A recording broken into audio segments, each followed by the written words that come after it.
Welcome to the Real Film Nerds Podcast.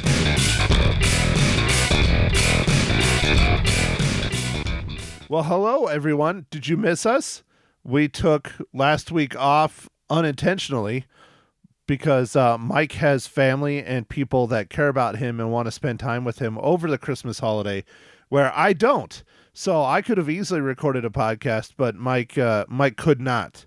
So anyways, we are back with Real Film Nerds, episode number 354, and we are just going to make up for lost time.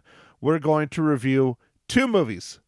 We're going to review Aquaman and the Lost Kingdom and Ferrari. So I'm not sure how this is going to go because we haven't done two in a long time. I don't think we've done two in like 2 or 3 years, I think, at least. Right, Mike? It's been a long time since we've done two. A long time, dude. So I'm not sure how we're going to get all of the different things in that we do, so maybe we won't, but we'll see how it goes. So since we're supposed to do Aquaman first, we're going to start with Aquaman and the Lost Kingdom that came out 2 weeks ago. Yeah, I think 2 weeks ago, something like that. It came out right before Christmas, so the December 22nd. Yep. So I'll just right?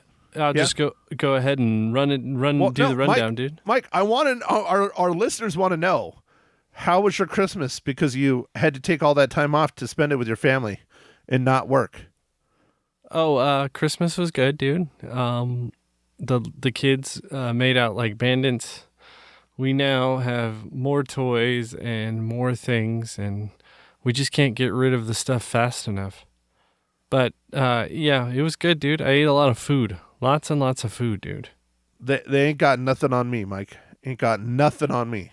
They got rooms of toys. I got a house of toys. That's true. You do have a house of toys. Mm-hmm. Yep. Yeah, but none of your toys are open, so you can't play with them. Hey, some of them are. Not a lot of them, but some of them are, yes. Yeah. So, anywho, the kids open their toys. Mike, what was your best Christmas gift? What was my best Christmas gift, dude? Oh, I got this thing from Mags for the beach. So it's like a cart, like a beach cart, so we can bring out all our stuff so I don't have to make like 6 trips. That's probably the best gift. Nice, dude. Nice. Well, my family pretty much didn't get me anything because for some reason I have become the black sheep in my family now. I don't understand why, but my oldest nephew got me a cheap Impact from Harbor Freight, which is what I wanted because it's going to live in my Jeep for when I blow a tire in a weird area and I need to get the wheel off, and a 4-way wrench just isn't going to work.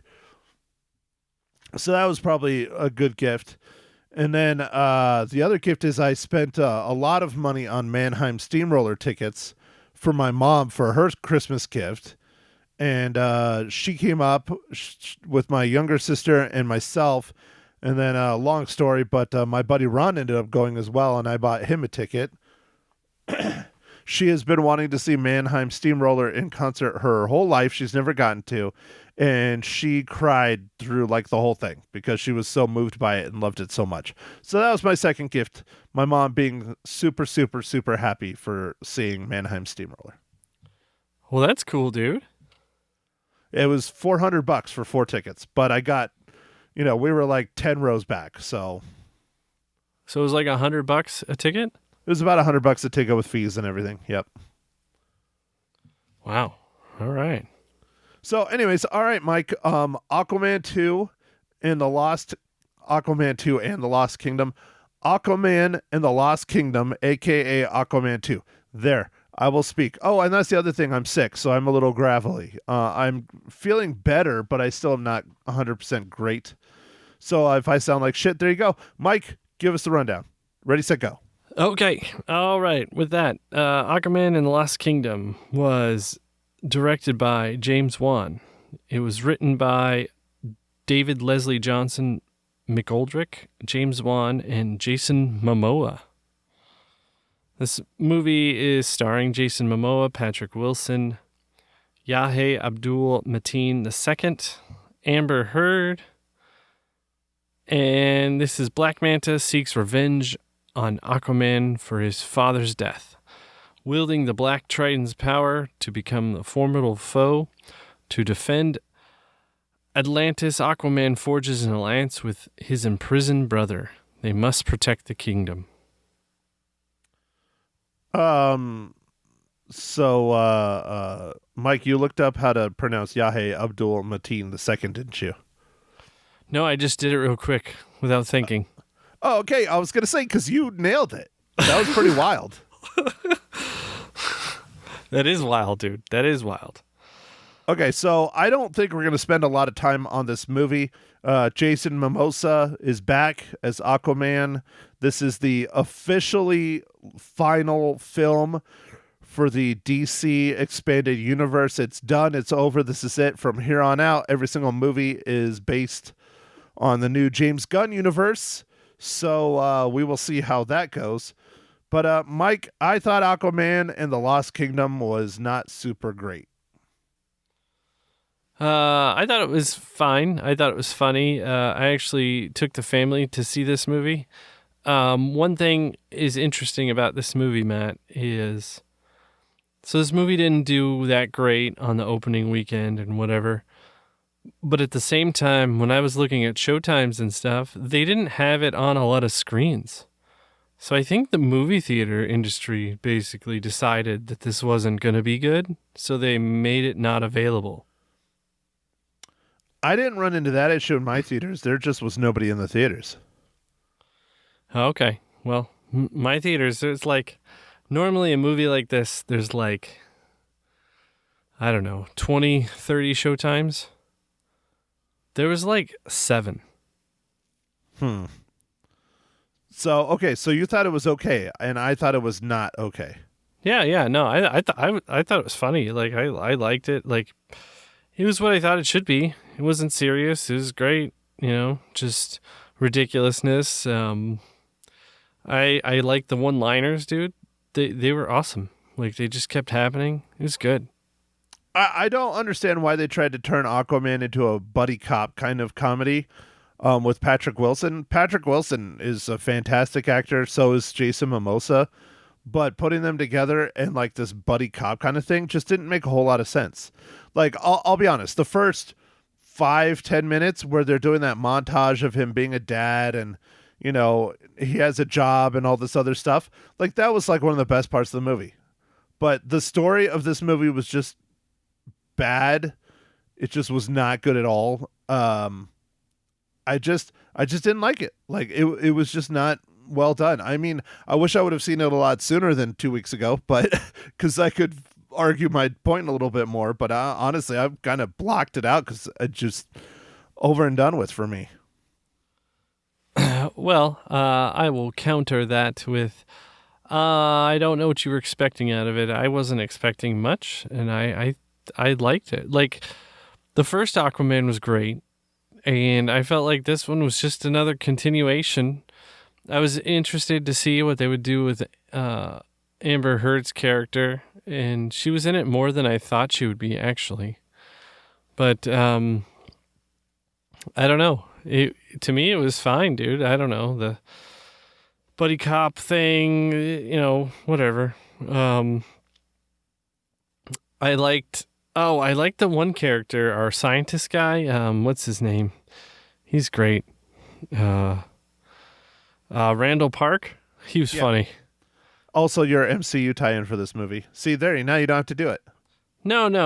I can't use him because he was in WandaVision. I thought we were mostly going with movies. WandaVision is part of the Marvel Cinematic Universe, but it's okay. He's also in movies, I believe. He's in the after scenes, but it doesn't matter. Yeah, okay. But anyways, I don't know, dude. Mike, the first one was good. The first Aquaman was really good. It was fun. It was campy. The comedy hit really well. There was a lot of comedy in Aquaman 2 that just didn't hit super great. The villain, comes out of nowhere. I mean, I really like Black Manta as a villain. I thought he was a great villain in the first film. In this one, not so much. He wants the power of some kingdom that nobody knows ever existed. it's absolutely fucking ridiculous, dude. It's just not. The story was just not good. It was just garbage. And then the CGI wasn't super great. Some of it was good. And then your action scenes, I'm trying to be quick about this, but your action scenes, James Wan knows how to do action. He's very good at it. But the action scenes are just overcrowded. There's a bunch of junk. There's a bunch of shit going on. You don't even know what's going on. Oh, and then the hair. I mean, maybe that's one that kind of ruined Aquaman forever for me. After seeing the new Avatar, you know, the water Avatar, whatever the hell they call that one. Oh, yeah. The way of the water. Smurfs underwater or whatever. Yeah, something like that.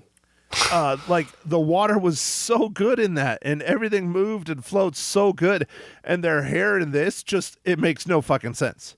Like when they're underwater and their hair, it just looks like crap. I'm sorry. I love the Dolph Lundgren hair in this. Underwater hair is awesome. Dolph Lundgren is like one of the best parts of this movie. That dude is just fucking amazing. All right. Okay, man. Fine. But I'm sorry. I just did not like Aquaman 2. It was not a good movie. Now, it's not the worst superhero movie of 2023. That's for sure. It's not the best. It's kind of on the lower end of in the middle, but you know. Okay. Speaking of, what is the worst one? Do you think it was the Marvels? Yeah, all day long. The Marvels was horrible, dude. It was god-awful. Okay, I didn't know Flash. Like, I didn't mind Flash. Dude, so, I liked The Flash. Everybody hates that movie, and I thought that movie was great. Now, a lot of people hate it because of Ezra Miller and all of his off-screen stuff. I don't pay attention to that shit. Yes, it's sad that a horrible human being like that is getting paid millions of dollars for this film, but I really liked The Flash. I thought it was fantastic. I think I gave it like a 4. I really enjoyed it. Yeah. Okay. All right. Okay. Yeah. No. So I was just making sure that we were clear on which one was the worst. Oh yeah, dude. The Marvels was atrocious, man. It was horrible. It was really bad. Really, really bad. I don't know what the hell Disney and the Marvel Cinematic Universe is going to do. I mean, they better be, honestly, my opinion, not to get too off topic here, but my opinion, they have their cards all on Deadpool 3. If Deadpool 3 is not fucking out of this world, amazing, hysterical, fun, great, like, I think the MCU's fucking toast. Well, I don't know, man. Like, Disney's definitely having, like, it was a pretty terrible year for their movies. I don't think they had one really good movie last year. No, dude, they're having a reckoning, finally. Having a fucking reckoning, dude. Disney fucked with all of our shit, and now they're paying the price, man. So, I don't know. We'll see. All right, Mike, so we're not going to do What Are You Drinking yet. We're not going to do Dad Joke yet. We'll do the Marvel Cinematic Universe tie-in. I already called Randall Park out, but here, Mike, I'll do it officially so I can put in our music. Ready? Okay. Mike, how does Aquaman and the Lost Kingdom relate to the Marvel Cinematic Universe?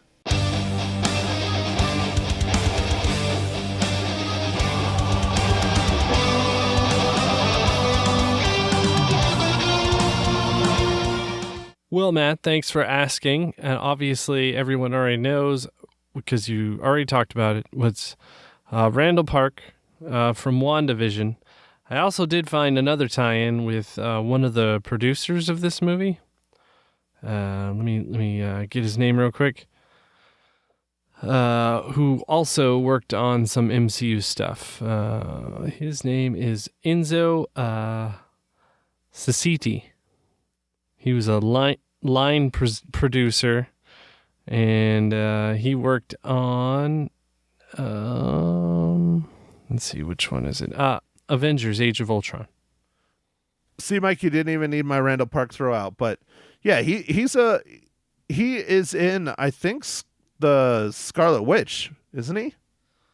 Isn't he in the Doctor? Is he?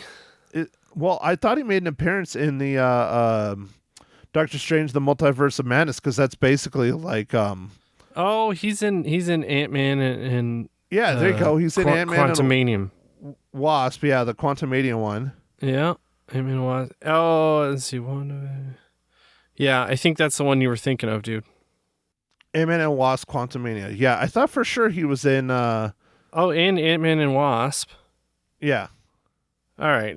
He was a good tie-in, Matt. He's a good tie-in. It's all good, dude. It's all good. So okay, Mike, anything else you want to I think you're a little biased on Aquaman because I know deep down, Mike, if you could be a superhero, you'd want to be Aquaman.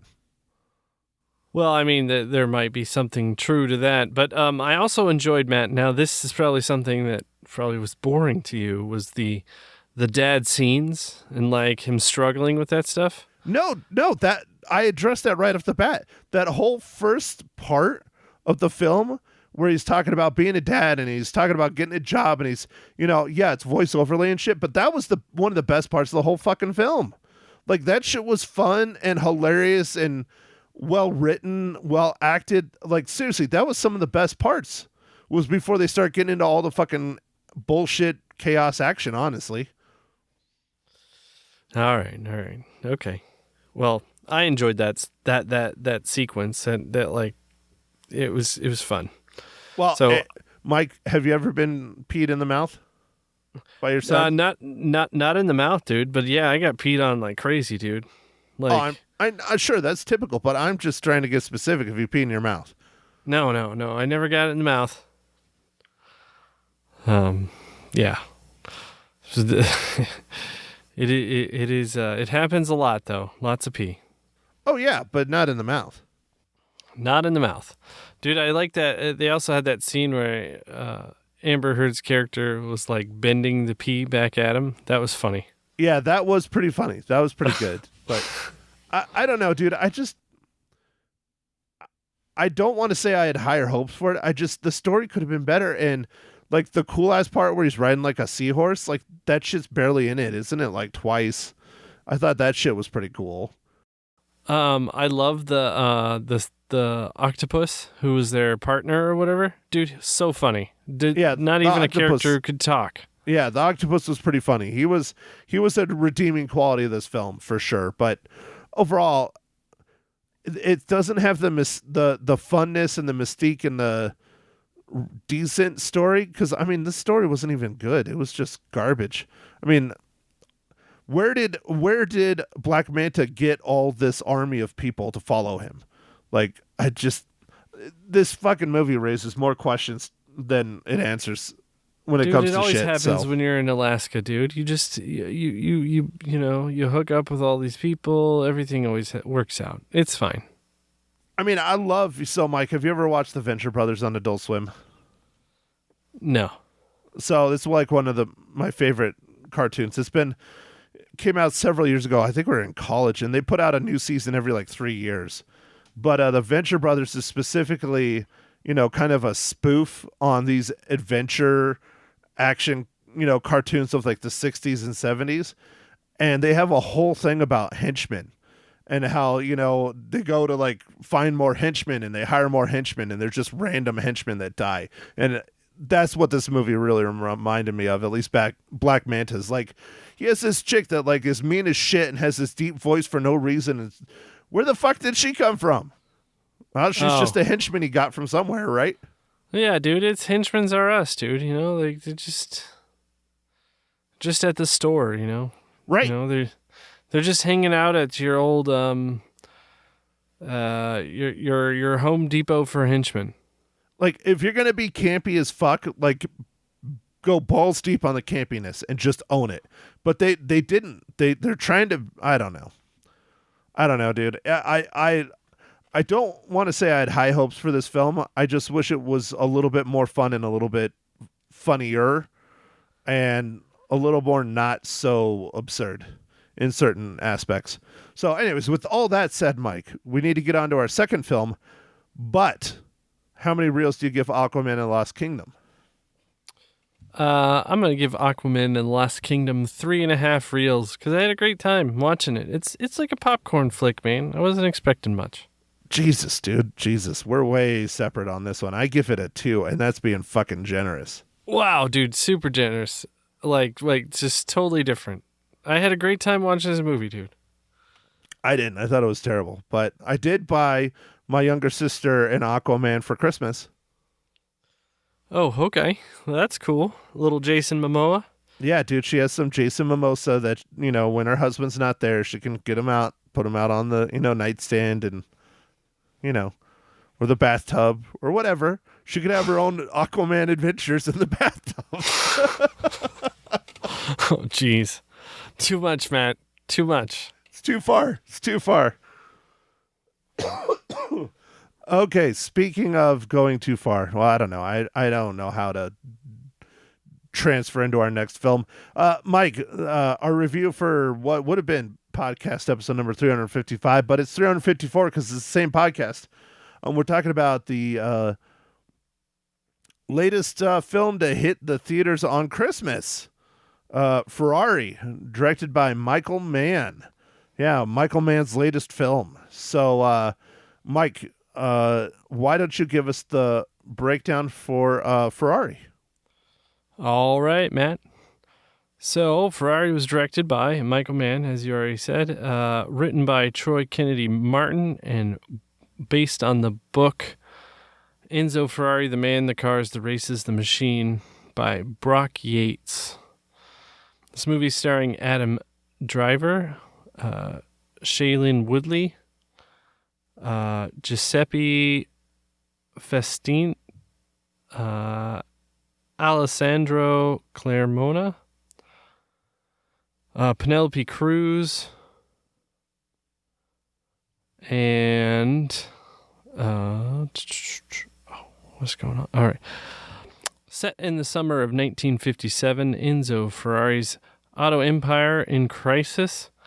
The ex-racer turned entrepreneur pushes himself and his drivers to the edge as they launch into the Milana, a treacherous 1,000-mile race across Italy. I know I said the race wrong. I heard it a few times in the movie, but I know I said it wrong. Honestly, Race. Mike, I've never heard of this race, but I'm not a hardcore race car person. I like Formula One. I'll watch NASCAR every now and then. But yeah, this seems like a pretty freaking hardcore race, dude. Oh, yeah. No. And it's just like over the countryside with like, well, at least at the time, with very little, I don't know, protection and stuff. Just they're passing just people on the road. Oh yeah, dude. That's why there's a horrible accident. Spoilers in the film, but you know, it's real life. I mean, it really happened. So I mean, how much of it is really a spoiler? You know? Yeah. No, but Matt, I'm just gonna ask you right off the bat: do you think Adam Driver's gonna get nominated for this? Maybe. Maybe he does a really, really good job as Enzo, but the movie itself I thought was very good, but I don't know if it's an Oscar-worthy film. Okay. I liked it. I liked it a lot. I thought it was shot well. I thought it was acted well. My biggest complaint, and Ma Hinshaw has this complaint as well, it's called Ferrari. I wanted more about the cars, man. I wanted to know more about the cars. I wanted to know more about the history of how he got into racing and why he was so passionate. Yes, this takes place during just one set year of the man's life, which is a very huge year. You know, going back and forth with possibly selling out to Ford, selling out to Fiat. You know, Ferrari, you know, it's real interesting. I mean, Ferrari is a loved racing team, is a loved brand. When you can always tell who the people are when you start talking about Ferrari, if they go immediately to the big fancy cars or if they go to the racing, because Ferrari is, you know, that's like one of the premier race teams in the world. Always has been, always will be, you know. But I wanted to know more about the racing aspect of his life than just 1 year. Now, I thought they spent a little bit too much time on his personal relationships with his wife and then his mistress and their kid. Granted, it is a big part. It is kind of what shaped him, especially during those years. But there's so much that I think was left out in choosing to tell more about his relationships. But I understand why they did it, and I like it. I still really like it. I just wanted more about the cars and more about the racing and his, you know, passion for it, because he's one of the few people that has a car company to race. He doesn't have a race company to sell cars. You know what I mean? Yeah. Oh, yeah. No, you're right. The movie probably should have been called Enzo Ferrari, but it was really good. It was really good. It really shows how much stuff was going on in his life and trying to just do all these decisions and like how it was tough and how crazy racing was back then, dude. Jeez. I mean, it's like a flat tire and, the guys are dead. Like they seem like they had very little protection. Well, it depends, it really depends. I mean, things have gotten better over the years, but I mean, there's still people that die in race cars all the time. Not all the time. They've really curved a lot of that with safety features and fire suits and all that other stuff. And, one of the, not to touch on Formula One, but they have this device in Formula One cars that they require called a halo. And it goes around, the driver's head. It's part of the car, but it goes around the driver's head and then it comes down the middle. And it's basically to protect a driver if they flip or whatever so that their skull doesn't get crushed. Like they still have a helmet on, but I mean, your head's moving around and stuff. And they have the halo now. And a lot of drivers really hate it. They really just don't want it. They want it to be back to where it was like that with an open cockpit, like completely. But I guess the point of me saying that is that, it's nothing new, like the open cockpit and drivers being exposed and all that stuff. They still have it to this day. It's just, it's a lot safer now versus back then. Like nowadays, you hardly ever see anything on open streets. That's just not how you do it. Even if it's an quote unquote open street, they have people out, keeping people off the roadways and keeping it debris free. And you saw the result. There was something in the road that caused the tire to explode, and at 150 miles an hour, a tire explodes. Like, that's it. You're screwed. Well, just talking about that, Matt, wasn't there just a race in Vegas where someone effed up and they didn't weld the manhole down or something, and it popped up and like flew off and something? And that was a Ferrari car. Oh, yeah, that was a Ferrari car. It was a Ferrari. It was Carlos Sainz in Formula One. They weren't even like racing it. They were just doing practice. And they were doing their high-speed practice runs and stuff. And it wasn't even a manhole cover. Like, manhole covers are pretty freaking heavy. But when they have street courses like this, especially with Formula One, there's so much like downforce that it's literally sucks the car to the ground.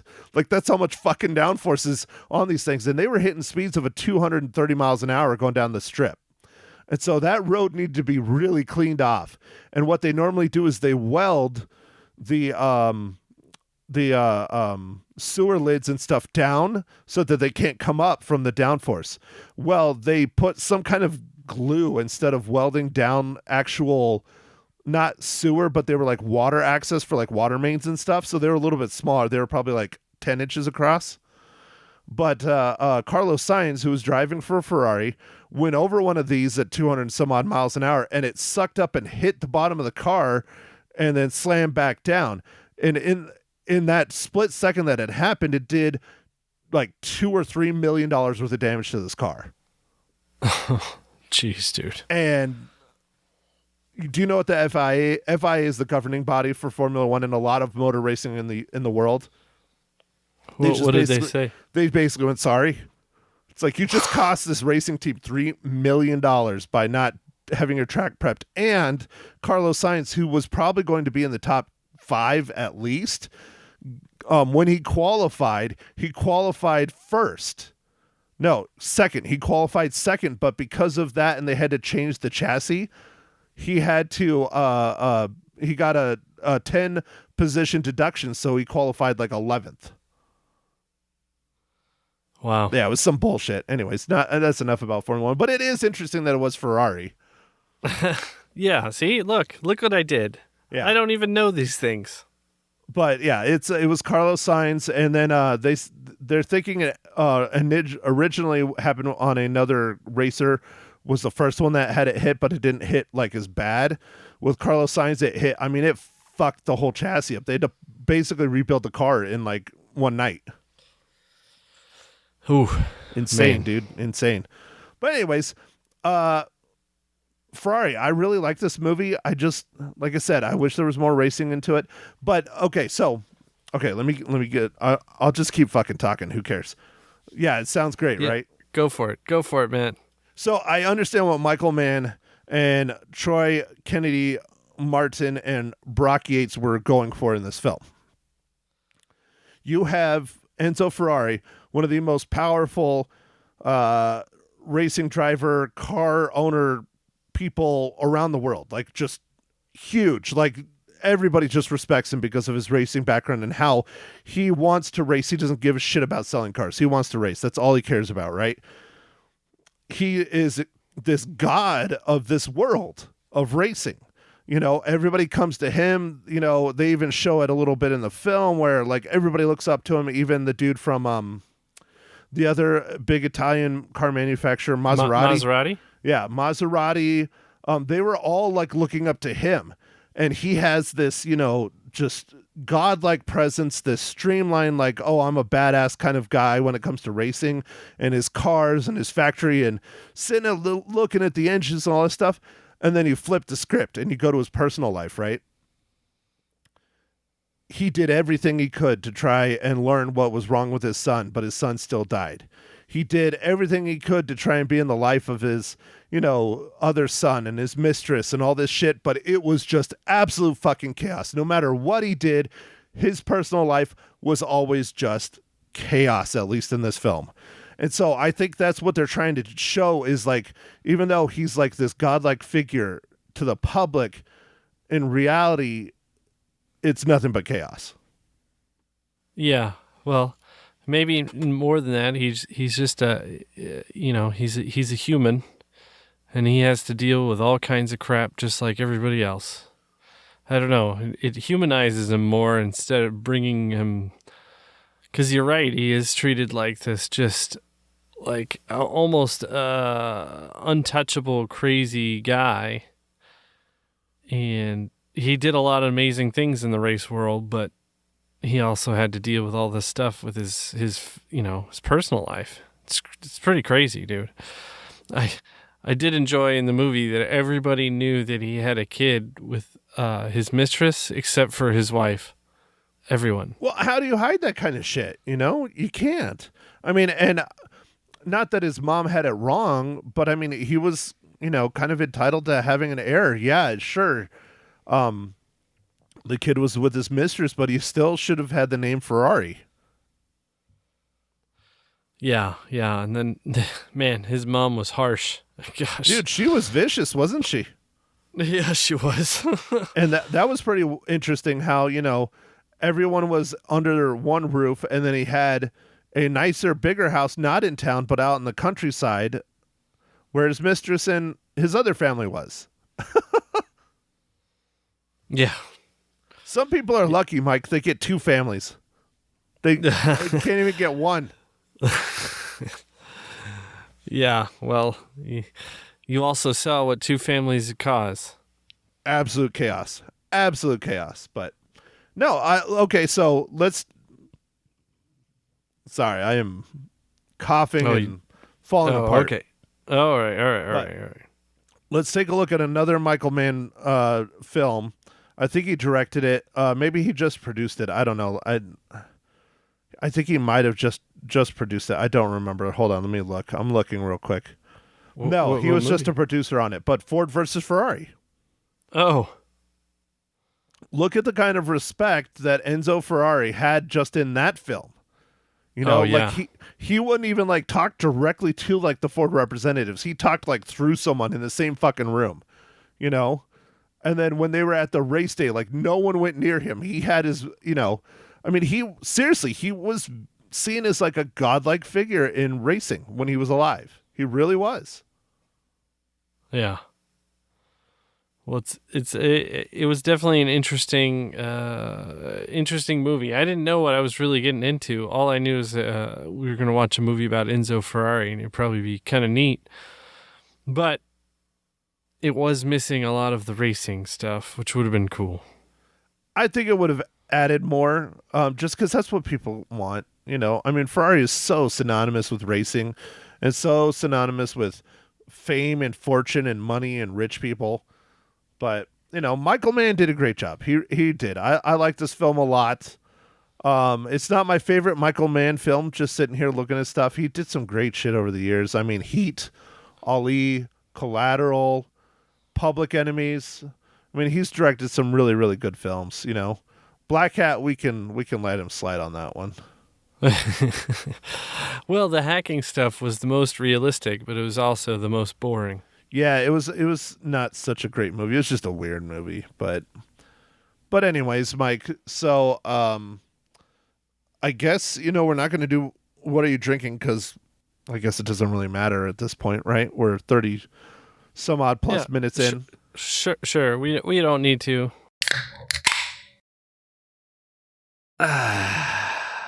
Well, I mean, I'll just say I'm drinking a Oktoberfest, a Boston Lager Oktoberfest that I found in the fridge. Nice, dude. I didn't have any beer today, Matt. I had some champagne. Champagne? Wow. Yeah. Big time. For the new year. Some Corbels Brut. So, all right. I think the most important thing that we're skipping over that I know you want to do, Mike, what is this week's incredible dad joke? I got dad jokes. I don't think they understand, though. Gotta think I'm funny. Other people never laugh, though. Dad jokes. All right, Matt. Are you ready for this? Dare I say yes? Why did the Scarecrow's resolution for a new year involve becoming a stand-up comedian? I don't know, Mike. Why? He wanted to be outstanding in his field. There you go. That definitely was a dad joke. That was definitely a dad joke. I was figuring it was something about standing up, but I didn't put the field together. So yeah, it's good though, right? Yeah, it's funny. So all right. So for one last time, Mike, for this podcast until next week, how does Ferrari relate to the Marvel Cinematic Universe?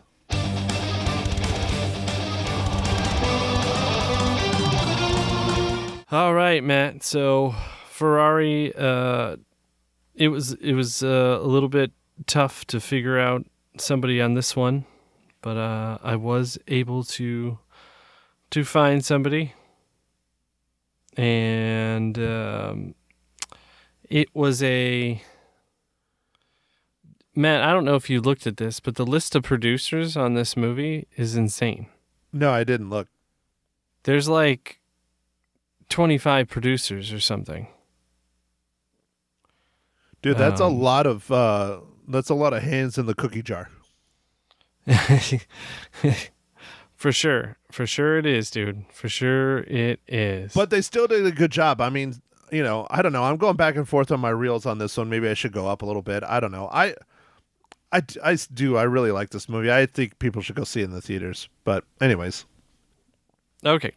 So, it's Joseph P. Ridley, and he was a first assistant director on Avengers Endgame, and also on Spider-Man Far From Home. Well, there you go, Mike. There you go. Yeah, but dude, producers, 52 producers. That's a fuck ton of producers. That's insane. Yeah.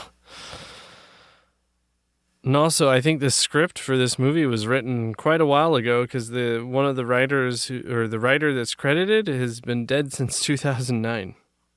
Wow. Yeah. I'm pretty sure it was written a long time ago. It just took a while to get this movie produced. I wonder if that was like a family thing or what. I don't know. Yeah. Yeah, but Troy Kennedy Martin, he died in September 15th, 2009. Jeez.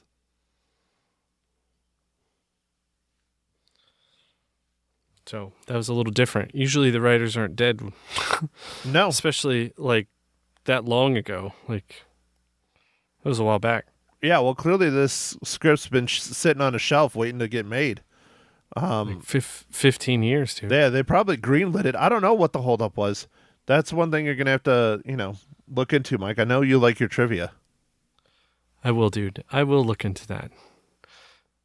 But Oh yeah, it all right, says Matt. Christian Bale was originally cast in the lead role in 2015.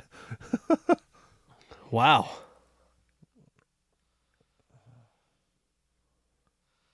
But instead, he ended up doing Ford versus Ferrari. Yeah, and then Hugh Jackman was the first actor to replace Bale until Adam Driver took over the role in January of 2022. Yeah, they've been working on this one for a while.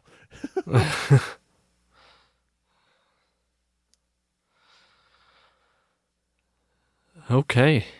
Well, Matt, what are you going to give your rating of this one? So you want to know my reels for Ferrari?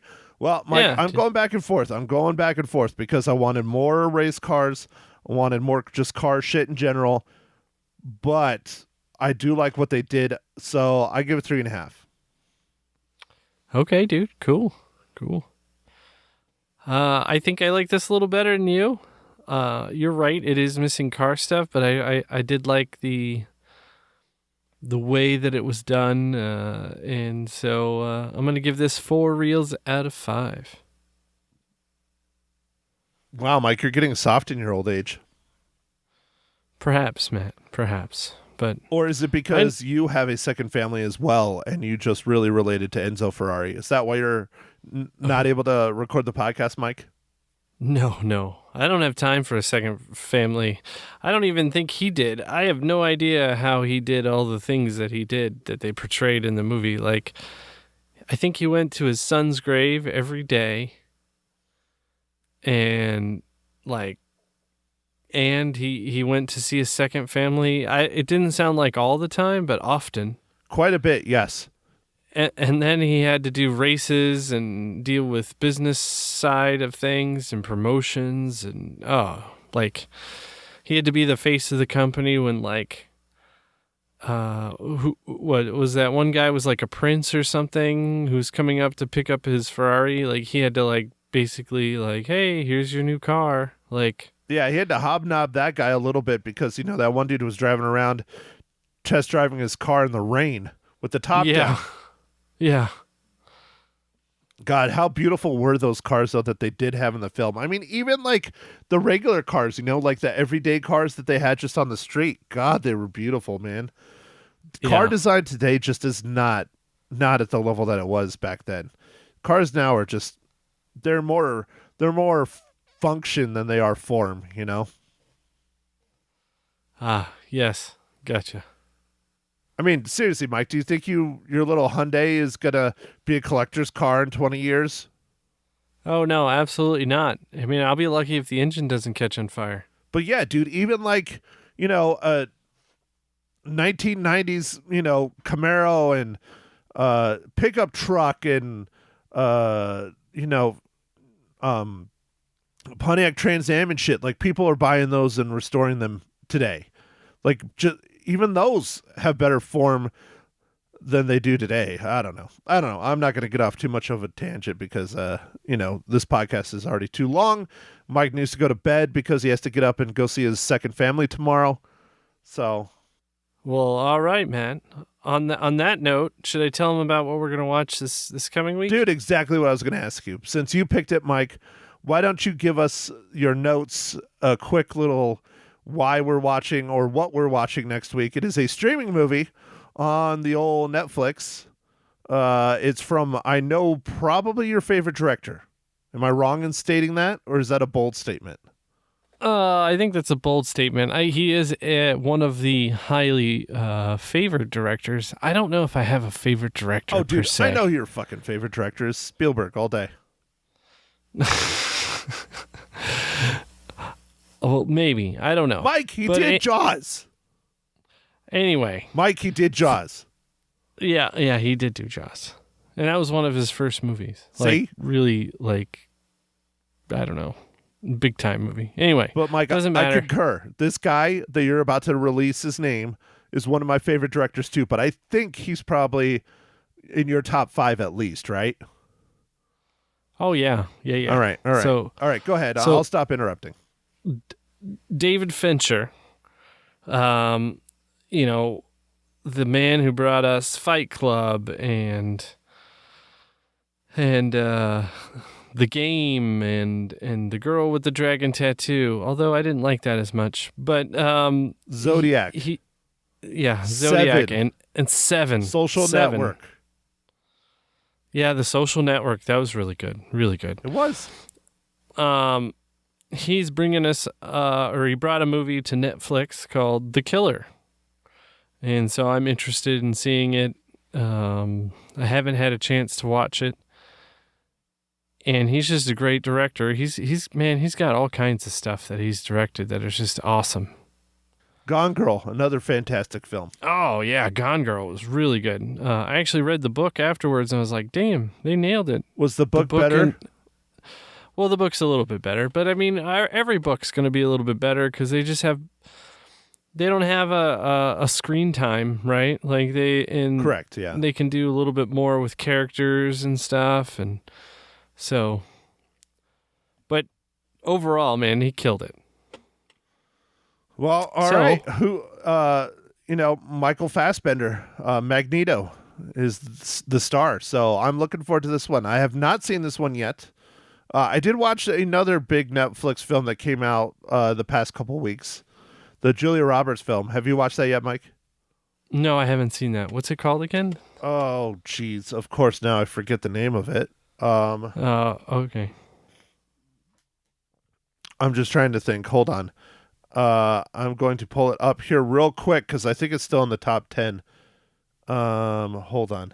I'm looking, Mike. I'm looking. Okay. Oh, okay. Leave the World Behind is the name. Oh, all right. Leave the World Behind. It's a apocalyptic kind of type film, end of the world kind of thing. It has to deal with AI and technology and not knowing when it's coming, and it's very good. Very, very good. I highly recommend it if you still have time before you have to go back to work.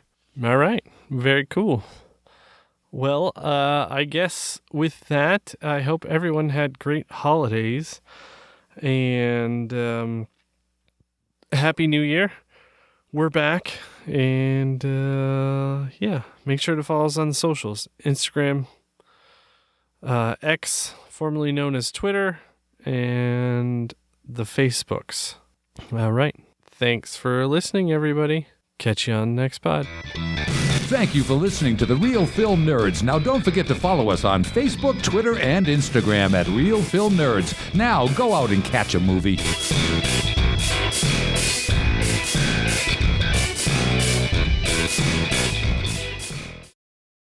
Welcome, everyone, to Ma Hinshaw Loses Her Cookies.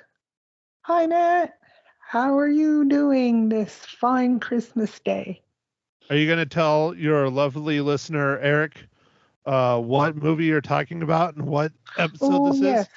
Okay, this is episode 43, and it's Aquaman, the second Aquaman. Aquaman and the Lost Kingdom. And you're recording on Christmas night because you're going to go see our movie that we're reviewing next week. Right. Ferrari. You're not spoilers. You're not supposed to spoil it. I'm not supposed to say that? Oops. No, I don't Erase care. that. It's your podcast. Anyway. You do what you want. Okay, that's fine. All right. So, Mom, you gave this movie a whole lot more reels than I ever would. Explain yourself. Why do you like Aquaman and the Lost Kingdom? Because, I think it's sort of a chick flick more than it is anything else. I liked it. It had a precious little baby in it. And, of course, Aquaman and Patrick Wilson, the only one that was shirtless at all. Aquaman was not. And it had some fun dialogue, and I thought was entertaining. Kind of went on too long, the fight scenes. Black Manta, he was mean. He did a lot of awful stuff, but I liked the jungle and all that, running through the jungle and the critters and eating cockroach and, I won't talk about the other stuff. But anyway, I thought it was entertaining.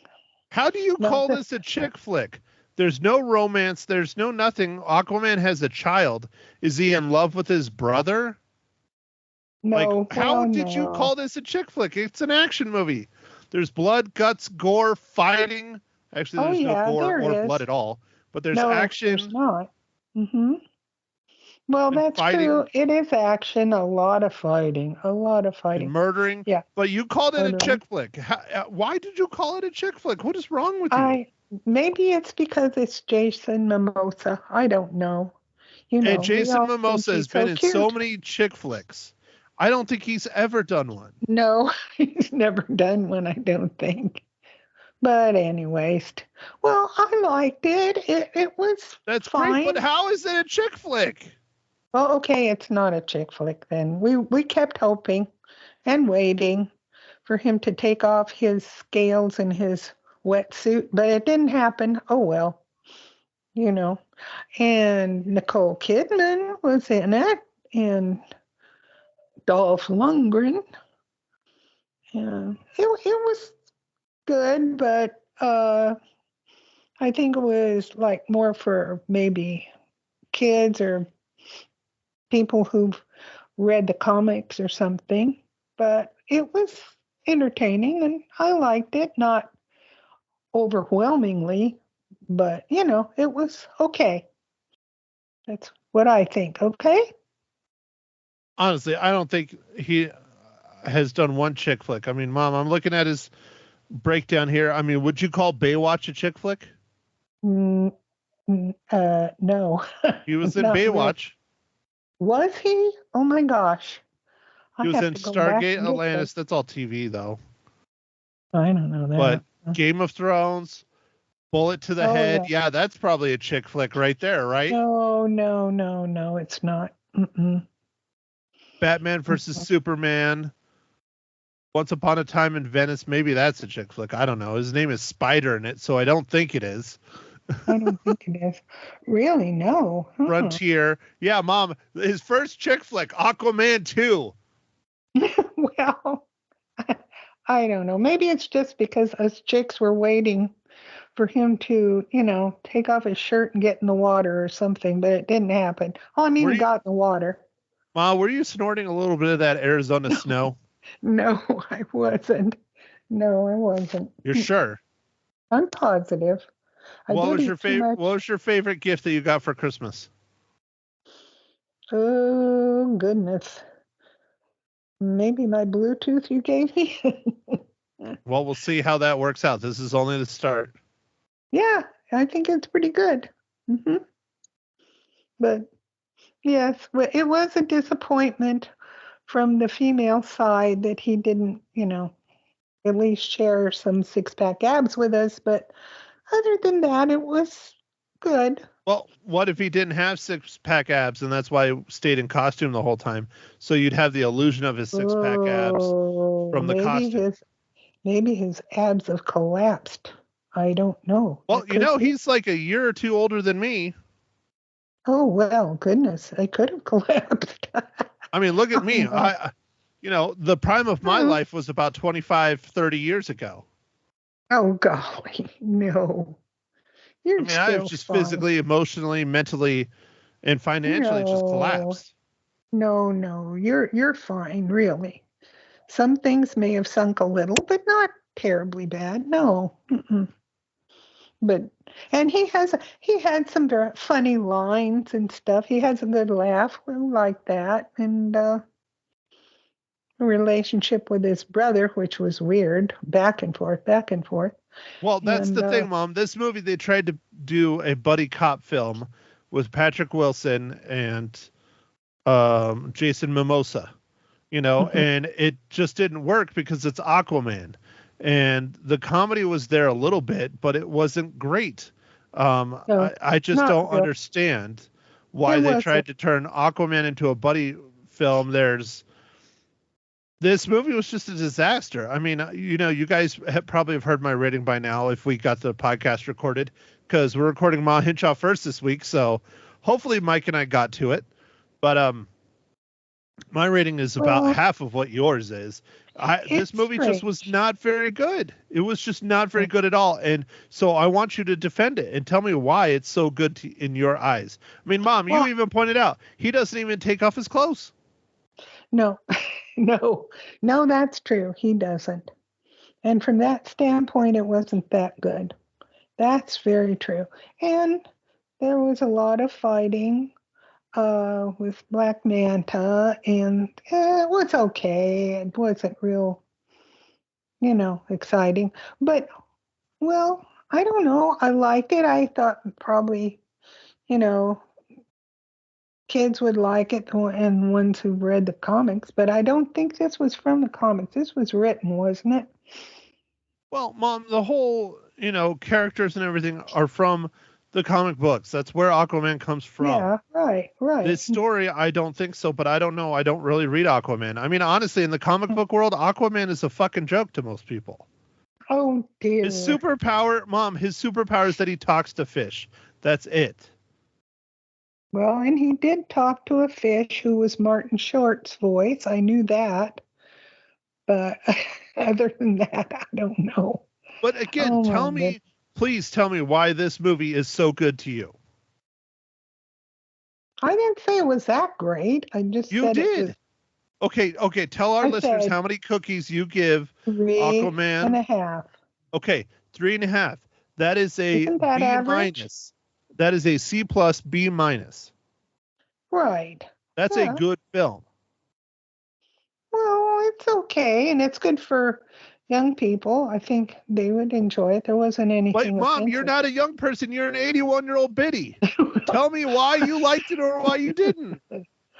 Well, I mean, do you understand that this is your podcast? This is your critique. You're not telling, 12-year-old Billy Bob that lives down the street to go watch this movie. Okay. You're talking to your clientele of 80-plus-year-olds on Ma Hinshaw's Loses Her Cookies podcast. Well, yeah. Well, I enjoyed that, when the two brothers get together and then when they go through the jungle and all that. I thought get that. But Mom, why do 81-year-olds need to go to the theaters and watch this? And I don't know. Maybe 3.5 to 4 cookies. No, I didn't give it 4, 3.5, maybe even a 3 if I had to. But it was entertaining. See, now you're getting there. It's entertaining. You had fun. You liked Jason Momoa's acting. See, that's the thing. I'm trying to get you to talk and think creatively here. When he jokes and he laughs, I like his laugh. It's very funny. And, I just thought it was entertaining. No, it's not wildly, crazily entertaining, but it was fun. And then I kept worrying about what's going to happen to the baby because he really loved his baby and stuff. And then, it gets kidnapped and I'm like, oh, how are they going to save the baby? And I liked that part. And we found out how the baby got saved, which I'm not going to say, but I liked it. No, it wasn't earth-shaking, but I did like it. Okay? End of quote. 3.5 cookies? I need a cocktail. Okay.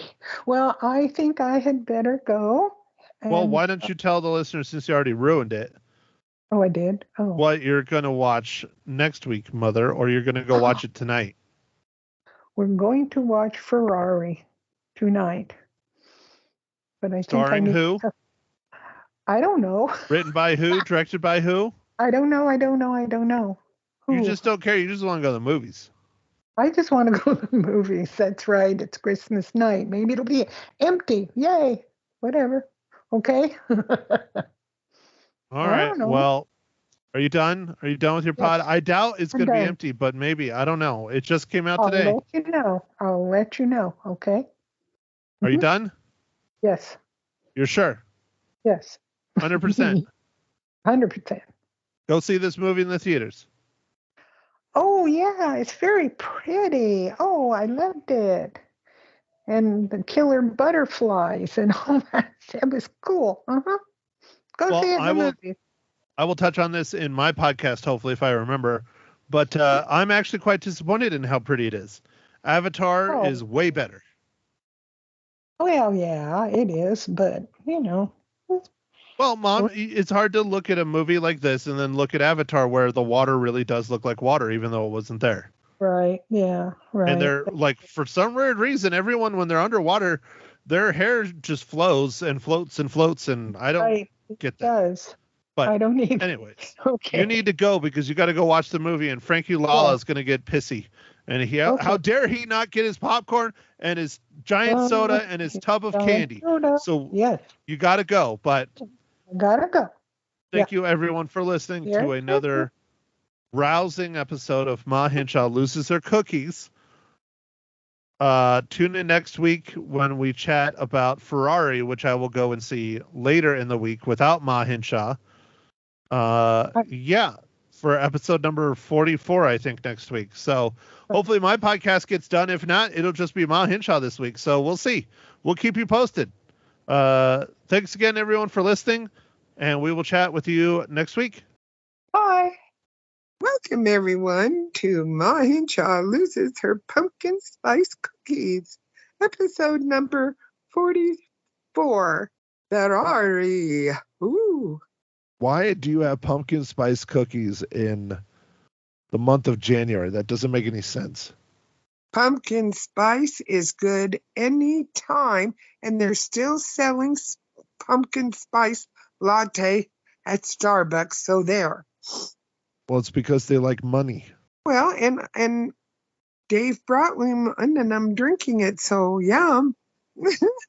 Anyway. Well, what does that have to do with a cookie? I don't know, but pumpkin spice cookies are nummy too. You're the one that said it. Well, I know I did. Oh, I mean, folks, this is what I had to deal with. I do what I can, but she's lost more than her cookies. Oh, long ago, way long ago. Anyway, folks, this movie was interesting. What movie? Ferrari. Ferrari? That's how they say Ferrari now? Ferrari. I believe it's Ferrari, but okay. Whatever that car is. Except what is it's wrong about with you? You are in a weird mood. I'm sick. I can't talk. Nobody can fucking hear me. And you're in a weird mood. Did you, sniff some glue, or were you eating the asbestos ceilings or lead paint in your house? No, I'm drinking a pumpkin latte. Spiked with marijuana? No, whipped cream, really. It's very tasty, actually. Anyway. Is it marijuana whipped cream? No, well, I don't know. I can't guarantee it, You're definitely on something. Oh, okay. Well. Okay, all right, go ahead. I need to stop talking because it hurts. So, Ma, take the show away. It is your podcast. Tell our good listener, Eric, why he should watch Ferrari. All right. I'm not sure. I thought it was kind of a sad movie, actually, because it's starts out with,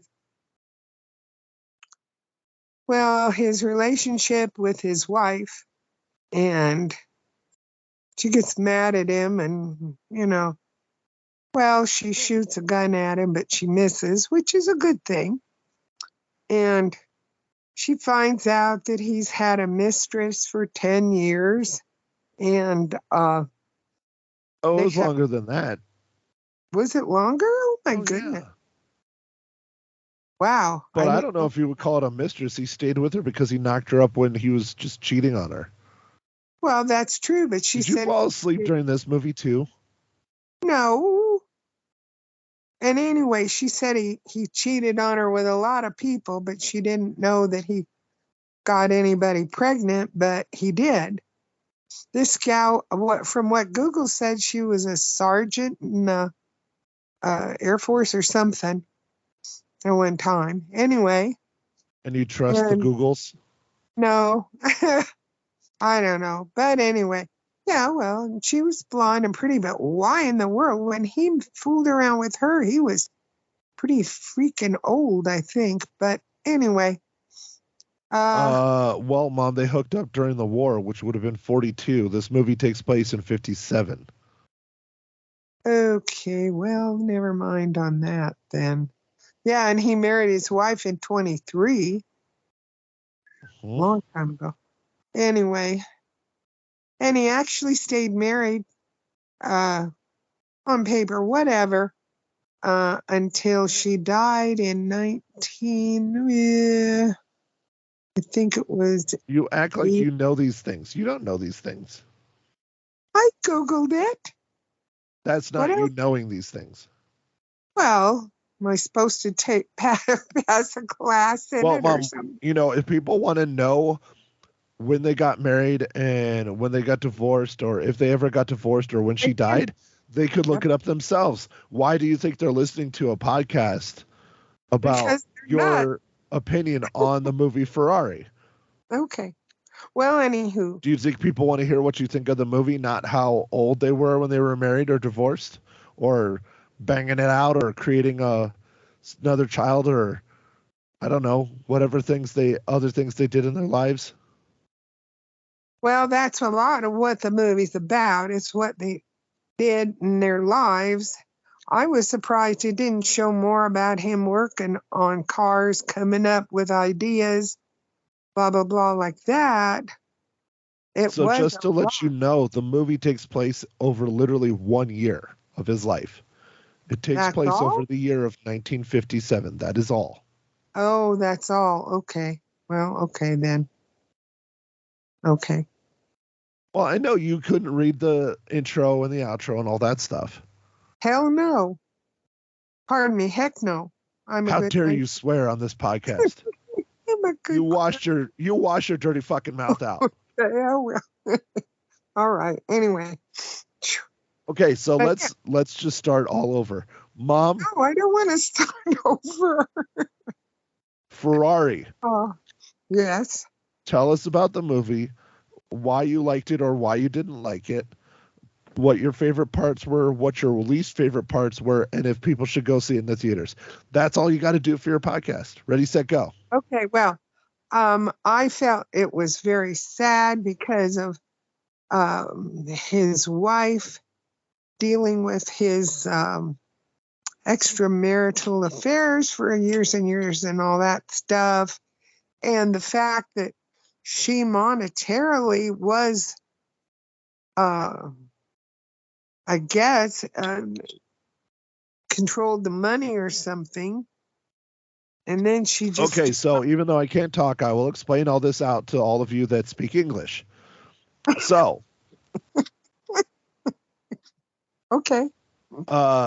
Mrs. Ferrari, which I don't have it pulled up, Laura. played by Penelope Cruz. Right. She did not know about the other family that Enzo Ferrari had. She knew that he was sleeping around and she gave him permission to do that. But she did not know that he fathered a child and had a completely separate family. Mhm. So my mom saying that, years of infidelity is not necessarily true because she said, go for it. She did not know that he had a whole nother family.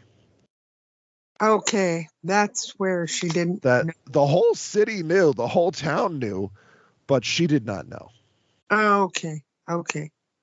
Until she found out. And And then then the wife, played by Penelope Cruz, which is still really weird having a Mexican lady play an Italian, but she is pretty well hot-headed, so it kind of works. it But did work. I think in real life she was a lot more fiery than she was in the movie. Like Mhm. most Italians are, not to Yeah. stereotype it, but it's true. They get in big boisterous fights and scream at each other and stuff, and you really don't see a whole lot in this film, which I think is No. something that's lacking. But anyway, she had a 50% stake in Ferrari. Enzo and her founded the company. She did all the bookkeeping and all the money and all the paying of bills and all that shit. That was her job in the company.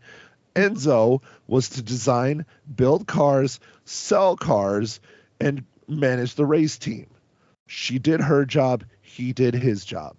It's not that, oh, she had all the money. That's not how it worked. That was her job. She was basically the accountant. She was the business person of the business when Enzo was out creating and racing and building and test driving and all that stuff. Got it? Got it. Okay. Yes, sir. Are you sure you didn't fall asleep through this entire fucking movie? No, I didn't really. Well, how did you not know that then? Well, because you were drunk. That's it. I had too much candy or something. You were candy drunk? Oh yeah, I overdosed. What kind of candy? Junior mints. Anyway, yeah, and I felt very bad for her. But the thing is, their one son that they had, who died at 23, had MS. Now, the son that Enzo and his wife had, not his mistress. Right. Got to get specific on that. Oh, oops. Okay, yes. Their son that they had was ill with MS, and he died at 23. And so the mother who lived with Laura and them, when they found out that he had a child by this other lady, said, well, hey, at least we've got a Ferrari in the family, you know. Now, that was Mama Ferrari. That was Enzo's mother. Right. Enzo's mother. She said, well, you know, at least there is a Ferrari, which, and you said I thought it was Piero, but it's Piero, right? Piero Something with like a P. P with a P. Anyway, yeah. Not Fiero. That's the horrible car that Pontiac made. Piero. Okay. Anyway, so he is raced. Now they go to the race, which I felt the race was a little bit. I guess I expected more or something. But it did cover the fact that one of the drivers ran over a bunch of people and killed 9 of them. But as far as the race is concerned, it was okay, but I don't know. I've seen better car races in movies than this one, frankly, in my opinion. And it's my opinion, and yours might be totally different. Right, Matt? I don't know. You have to listen to the podcast and find out. Well, okie dokie. Anyway, I thought it could have been a little better and handle, you know, he had 5 cars in that race though, which is awesome. And you know, it's just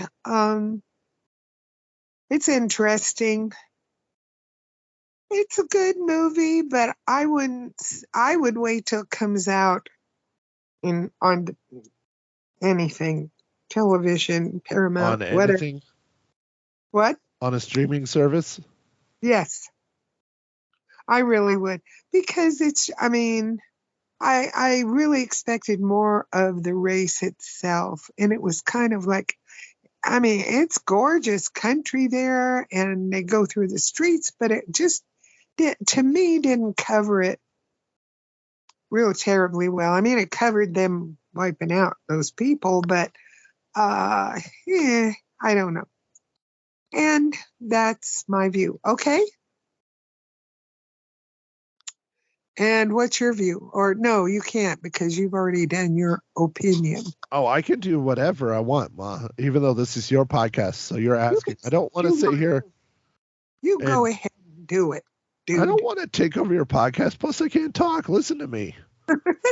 How's that? Mom, do you understand? I still have to go on the radio tomorrow morning. Yes. Uh-oh. Well, so I need to save what voice I have. Yes, I understand that. Anyway, but so that race went on for 30 years. A total of 56 people died. The deaths involved 24 drivers / co-drivers and 32 spectators. Oh, I thought they said only 9 or something. That was the one crash in 1957. And got it. I got it wrong. I'm glad I looked up the internets real quick. So this movie doesn't even take place over the entire year of 1957. It's only the summer of 1957. Oh, okay. So that's how like much happened in this one time in Enzo Ferrari's life. Okay. And that you will hear it on my podcast, but that is one of the problems I have with this movie is that it's called Ferrari. Mm-hmm. They really center on his personal life. They don't center on his company. They don't center on the vehicles. They don't center on the racing, because you can talk to fans today and you can always tell if the person is a rich person or if they're a race car fan. Because if they're a race car fan, they will tell you that, you know, Ferrari, oh man, great race car team. If it's like someone thinking about rich person, they think about the fancy, expensive cars. Ferrari has always been race cars first, always. And that's what separates it different than everything else. Ford made cars, had a race team. Nissan made cars, has a race team. McLaren, all of them, all the big ones, even in Formula One, except for some of the teams that don't have factories at all. But they make cars and have a race team. Enzo Ferrari has a race team and makes cars to pay for his race team. He's never wanted to produce a lot of cars. He wanted to race, period. And that's what makes him so different than everyone else. Oh, I see now, because I read one thing where it said that he worked on improving, changing, doing better stuff on his race cars until he died in 1988. He always worked on his cars in Yeah, one way, that's what shape, he or form. And they did. show that in the film. He's going over sketches of an engine block with Right. his son. Mm-hmm. But that's the thing. He wasn't where Henry Ford, I'm not sure if it was the third. I think it was the third during the time period of the 24-hour war, which was in the 60s. That was the 24 hours at Le Mans where Ford tried to, it kind of takes place near this same time frame, because they even touch on it in the film where Ford was going to buy Ferrari, but he wanted to have 100% control of his race team, and Ford wouldn't let him do that. And so he didn't sell out to Ford. But anyways, Ford was getting into racing to sell cars. Henry Ford the Third or whatever, if you watch the 24-hour war, it's a great companion piece to this film too, even though it takes place much later.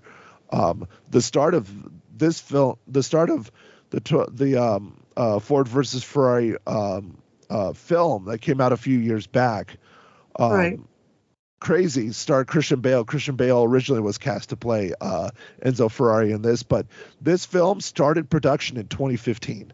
The writer of this film, Mike and I talk about it in the podcast, the writer of this film died before this movie came out.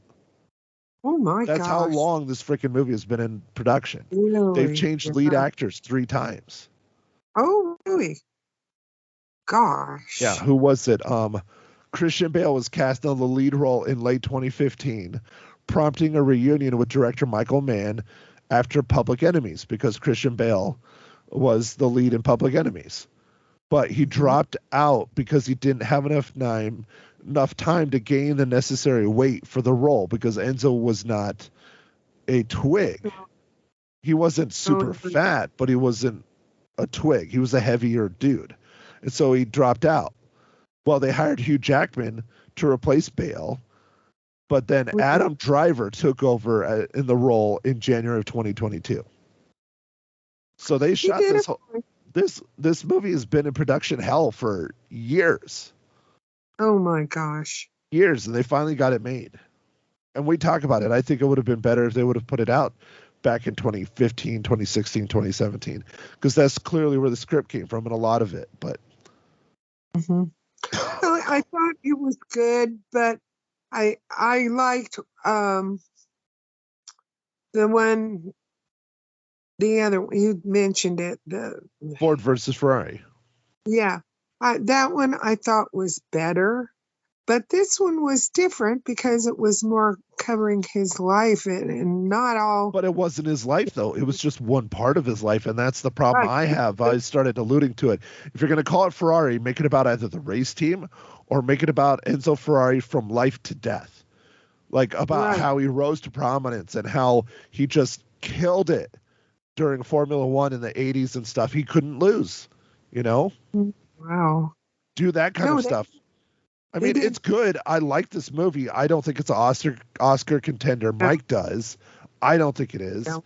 But I No. enjoyed it. It's not. I feel that they told a part of the story. This is not the complete Yeah. story, and I feel like they really just centered on his personal life way too much. Way too much. I agree with that one. But I do. talked about it again in my podcast, and I don't want to duplicate myself. Oh, no. Speaking of And that, I- we're now probably well over an hour in Okay, this well- double feature podcast because, Okay, Ma, this is episode 44.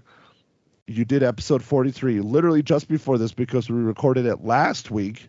While Mike's wife basically wouldn't let him do a podcast. And so we didn't get our podcast done last week. So this week you have a double feature for my podcast, and we have your podcast from last week and the one from this week. So it's a super long pod. I think I need to tell how many cookies I give it and go so that you don't have any longer or whatever. It's fine. I'm going to be up all night anyways. But Mom, do you think if there was more racing in it, it would be better, or were you happy with this film, or like what would make this a better film, not knowing who Ferrari really is? I know who he is because I'm a big racing fan. I like Formula One. I love that stuff. Yeah. Well, me too. But no, I think I expected more of the race or races, or I expected more of that, and there wasn't, and I was kind of disappointed in that realm. Because I'm like, well, one race, yeah, but nothing else. I mean, no, that's why I'm nah. Anyway. Well, then tell us how many cookies. I'd say 3. Well, What's funny is that you didn't like this film and you didn't think it was that super great, and you give it 3. Yeah, it's average. I liked this film. I thought it was good. I thought it was decent. It wasn't my favorite, but I gave it 3.5. And I like this film more than you did. That's why I don't understand your rating system. You don't ever give a bad score. Oh, I do too. I have. You don't. Name one movie that you gave 1 cookie to. Well, no, I don't know of any of that yet. I might them. But this isn't a 1. But like I say, it's not a 4 either. It's just kind of What did you know what Rotten Tomatoes did? Oh, I don't. I would have to look it up. No, don't bother. No, we'll find out. It's just going to make noise because I have a very loud keyboard.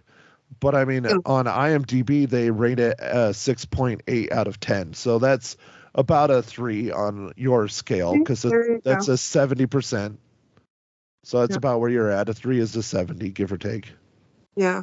And honestly, I felt like, I don't know, they tried to make it look like it was old, but it wasn't old. But you know what I mean? The photography, the cinematography was, I don't know. It was kind of different. And yeah. I don't think they did that. I don't think they did that at all.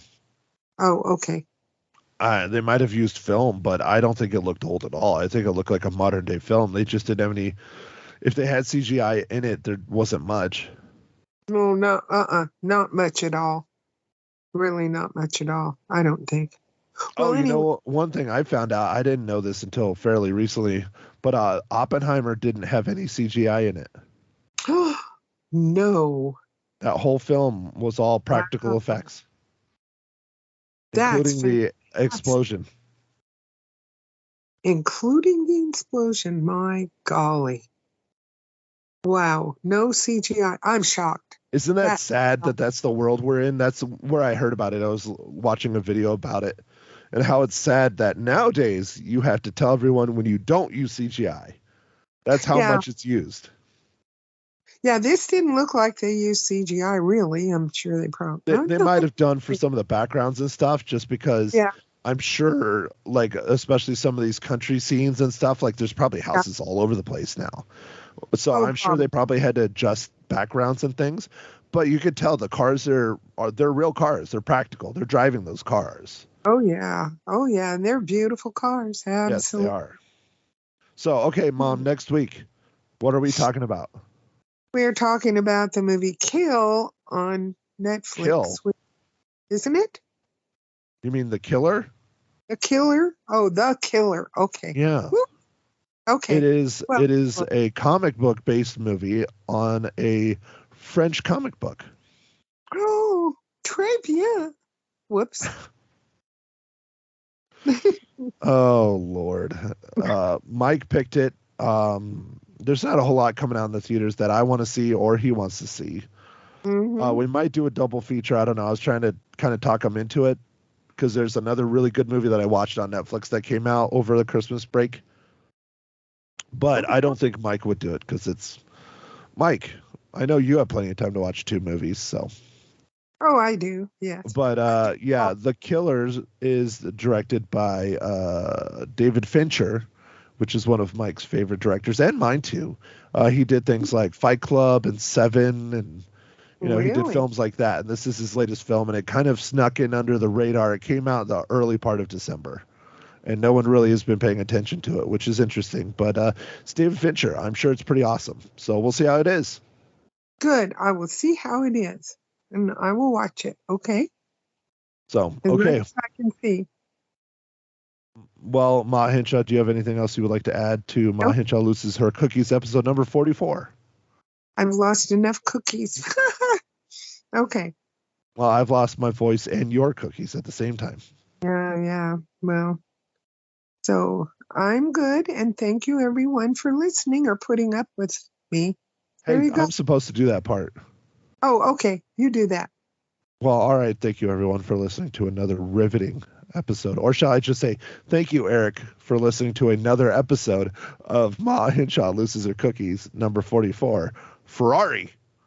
We will be back chatting at you probably next week, as long as everything keeps, on the up and up, and Mike doesn't get punished and told not to do a podcast again by his wife. We will be back, and we're going to chat about the Netflix original, The Killer.